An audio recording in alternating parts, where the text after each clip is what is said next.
వాహనం కొనుగోలు చేయాలని కుటుంబ సమేతంగా పలమనేరు టీవీఎస్ షోరూం బాట పట్టిన బైరెడ్డిపల్లి ఉషా మురళీధర్ చేసిన పనికి షోరూం యజమాని ఒక్కసారిగా అవాక్కయ్యాడు.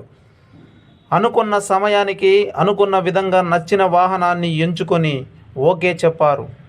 1,00,000కు పైచిలుకు వాహనం అంటూ యజమాని చెప్పడంతో డబుల్ ఓకే అన్నారు. కానీ బిల్ కట్టమని యజమాని చెప్పడంతో గోనె సంచి మూటలు గల్లా పట్టెపై పెట్టారు. యజమాని వాటిని ఓపెన్ చూడగా అంతా ₹1, ₹2, ₹5 నాణ్యాలు దర్శనమిచ్చాయి. వీటిని లెక్క పెట్టడం ఎలా అని చిరునవ్వుతో బిత్తరపోయాడు. షోరూం సిబ్బంది చూసి 40 ఏళ్ల చరిత్రలో మొట్టమొదటిసారిగా నాణ్యాలతో వాహనాన్ని కొనుగోలు చేయడం మిమ్మల్నే చూశామంటూ సెల్ఫీ తీసుకుంటూ హర్షం వ్యక్తం చేశారు.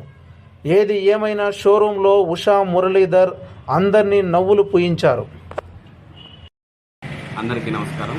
పలమనేరు, చిత్తూరు జిల్లా Sri Venkateswara automobiles TVS showroom గత 15 సంవత్సరాలుగా విజయవంతంగా నడుస్తుంది. కాకపోతే ప్రజలకు సౌకర్యార్థం డీడీల రూపంలో, చెక్కుల రూపంలో, ఫైనాన్స్ పరంగా తీసుకునే వాళ్ళు బళ్ళు.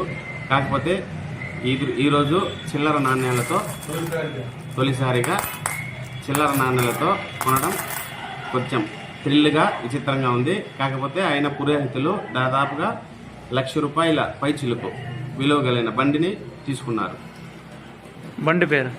బండి పేరు శ్రీ జూపిటర్ 125cc టీవీఎస్ షోరూంలో కొన్నాడు. ఖరీదు ఎంత? దాదాపుగా ₹1,00,000 పైచిలుకు.